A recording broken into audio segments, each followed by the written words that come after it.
What is going on, you guys? My name is Rage and we are back today with a review and reflection video on now most recently the completed Famine Scourge. But more importantly, the lessons learned from these Scourge events in terms of, what are we looking to take from this experience that we've had from two Scourge events now, knowing that the War Scourge and the Death Scourge is coming in the next 6 months, ultimately in preparation for Apocalypse being that year-end / early next year event. So ultimately, guys, this video is ideally going to help those of you who are starting out, transitioning to the mid game, that are trying to get your hands on these new legendary horsemen, but as well as the lessons learned from a 100% free-to-play player. And for me, even despite the fact I'm free to play, I have amassed over 900 days in this game. So my experience is definitely not something that's new or beginner friendly. But for sure, I think because of my conservative mindset and resourceful spending and just being able to manage my investment very carefully in this game, I think that's going to be able to give you guys at least some input and potentially advice to better help you prepare, especially now that we get this momentary break from preparing characters as we get more and more information on the next Scourge, but really unlocking these very powerful legendary characters that ideally would be great to get your hands on, especially if you're newer to the game. And especially if these are coming to you at a very phenomenal rate, which we're seeing right now. So even before I dive in, guys, both the Scourges I was able to go through, I did land about a 1.5 million score points. So what does that translate in terms of the legendary? 1.5 million generally can get you a 5 yellow legendary horseman, as well as a 4 red. Morgan Le Fay here, I did get lucky in the sense that I actually did upgrade her from 4 to 5 using the credits in the store. But I did end up with a 5 yellow on her, as you can see, and that's likely where I'm going to fall with Rogue as well. But yeah, just high level, guys, these two legendaries that just came to the game, they're two of the most powerful characters in the game. So I'm expecting this trend to definitely continue for the remainder of the year. And that's why you guys are able to get anything from this video, better help you prepare and get that preparation and mindset in terms of, what's going to matter in these next 6 months. Because I definitely think these Scourge events, if you can get your hands on these legendaries, they're going to provide more value to you in game because they can be utilized in all other aspects of the game and not just going through and completing a end game stage such as Dark Dimension 5, where you only run it twice and that's it, right? You get the rewards twice and then you're never going to come to the stage again. So I don't think it's worth it. Definitely a better time to be invested in these Scourge events, ultimately leveraging characters from the Doom raids or other raids, and as well as War and Cosmic Crucible. So that said, guys, what I found from these releases in both Morgan Le Fay and as well as Rogue, how strong of a team do you actually need to build them up? And that's really the ultimate question here, right? They give us multiple teams to utilize, but what I've seen so far from my experience anyways is that, for instance, first Scourge used Dark Hunters and Web Warriors, and then with this recent Scourge event, it required Young Avengers, A-Force, and Inhumans. And what I found from both events is that you don't need all the teams that they provide to you. You just need one strong team, and that one team is going to be able to get the job done, especially if they have a sustaining component. So as you can see on screen here, I have my Young Avengers with the total combat power, and as well my Web Warriors. So if you're aiming for that 1.5 million mark, getting that top 2, top 5% in the game, and you're similar combat power to myself, ultimately it's not your combat power that's gonna matter. It's gonna be the buildup of these required teams, because they become the bottleneck. They're ultimately gonna be the reason you can go far or not go far.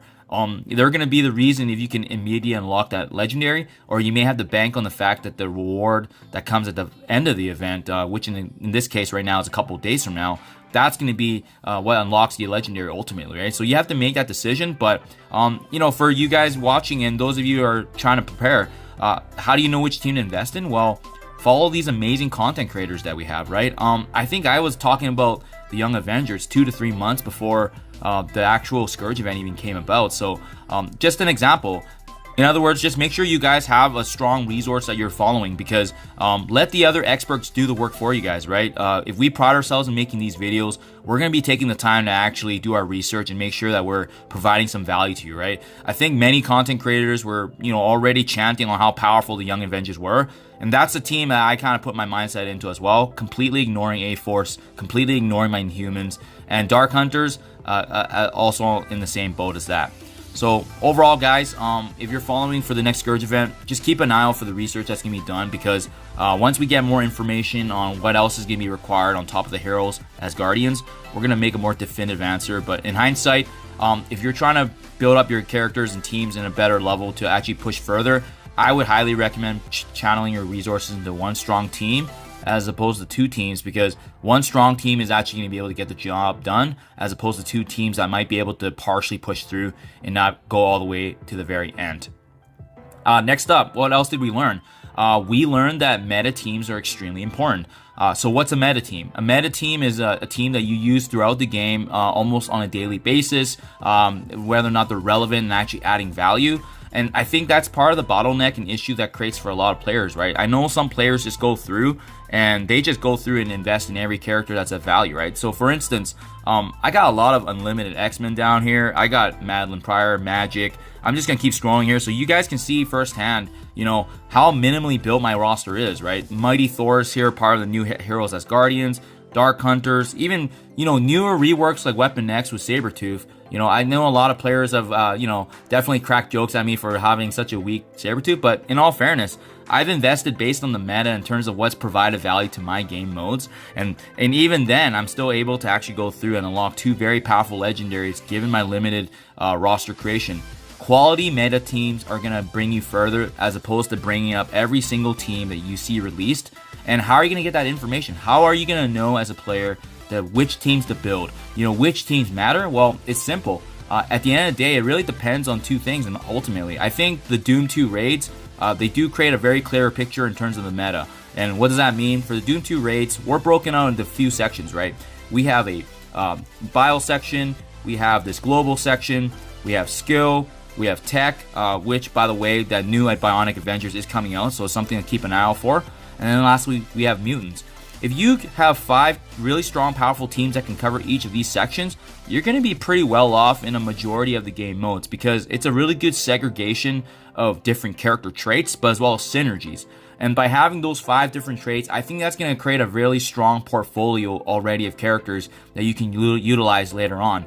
Now, what we kind of see that lacking was the fact that in the first Scourge event, we were allowed to use heroes.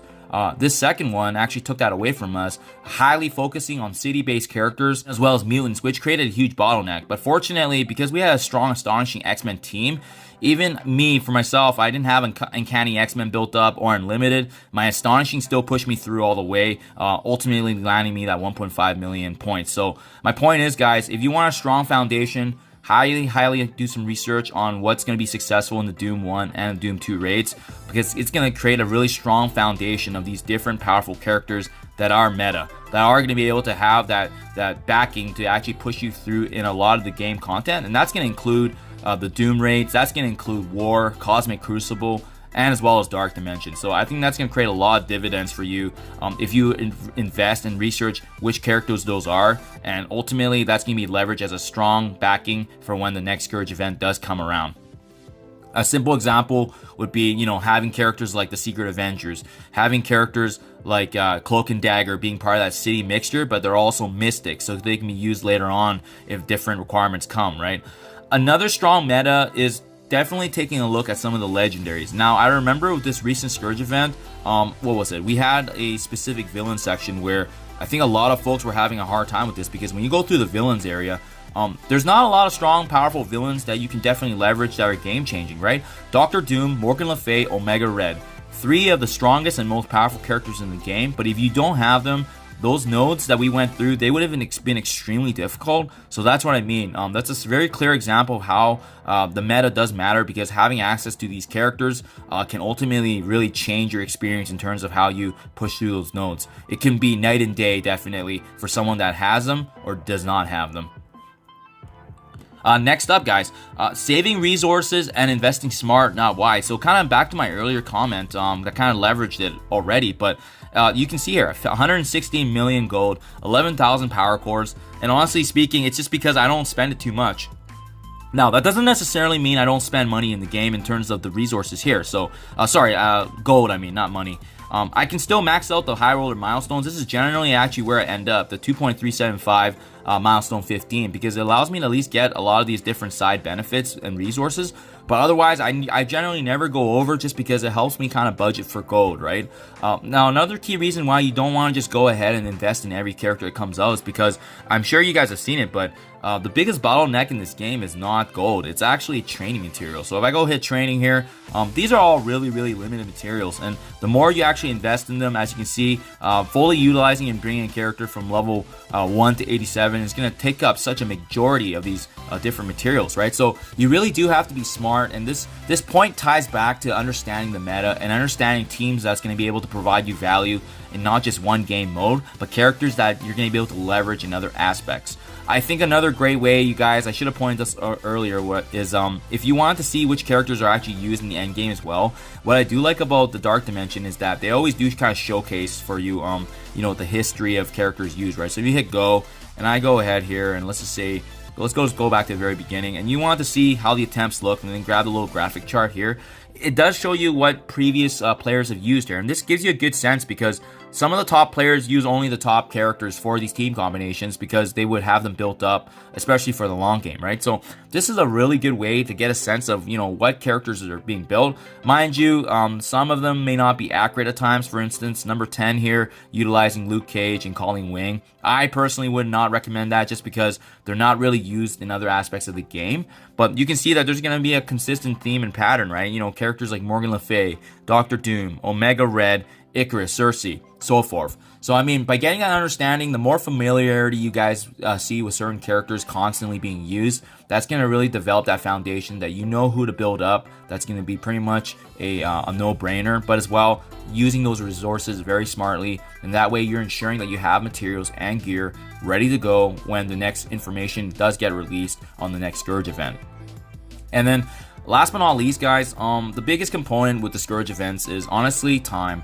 We had a set number of time and days to actually go ahead and go through the event, and unfortunately, some folks may be busy, some may not be. But what I found terribly, I'm not sure if it was intentional, but there's gonna be quite a bit of resets in the Scourge events when you're running through, and it's unbelievable how much RNG can actually play a factor in the sense that it could be the reason that you can get through the node, or it can be, you know, an hour of resetting and trying to get the right luck to fall in your favor. Even if you have a really fully built up team, you know, it's going to be dependent on luck, depending on if a character gets blinded or ability blocked, and having that getting spread out to the different team members.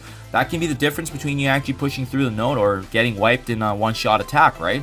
So just keep that in mind. At the end of the day, it is luck-based, but you can better prepare by having all these different factors that I noted earlier, right? And just to reiterate, guys, number one, really having a strong team that's going to be able to be the backbone, right? So going back again to my initial example here, understanding which meta team is going to be relevant. So in this case, the Young Avengers, Web Warriors were the two most important teams in the last two Scourges. We're going to see with more information which team that's going to be for the next event. It may be Heroes as Guardians or it may not be, but I wouldn't recommend building them up just yet because we're going to get more and more time to actually do it. We have a couple months to prepare, but if you feel good about a character like Mighty Thor and Valkyrie, feel free to build them up if you think they're going to provide other aspects, such as that war meta for yourself, right? Next up, making sure that you do some research on, you know, some of the best meta teams available. And I think, like I said earlier, if you guys go through Doom and review those teams, I think it creates a really good foundation. If you have some strong Doom-based teams, that creates a very strong backing for your support in terms of how to round out the rest of your roster, so that way you can pivot to those different trait requirements once that becomes available to us. And last but not least, guys, saving your resources, being smart, not overly investing right now for the time being. There is definitely nothing wrong with going in and just spending $1 million per day on your gold, waiting for that confirmation slowly but surely until we get information on how to invest smartly and better, right? Because for this time right now, I'm not sure if I'm going to invest in Heroes as Guardians. I personally need more information before I do that and make that decision. So that's what I'm going to do. I'm going to play it smart because at the end of the day, the training material is limited and it's never become an issue for me, but I can definitely see it growing right now, especially given how fast these teams are coming out. And we know that there's still many characters coming into play here, especially with the Apocalypse event coming up. So hope this video was able to help you guys prepare. I always do appreciate your comments and feedback. Thank you as always. Good luck, you guys. Let's enjoy this calm before the storm. And you bet I'll keep you guys posted on how to prepare for the next Scourge event, as I've always done with the previous two. Thank you as always, and I'll see you guys in the next one.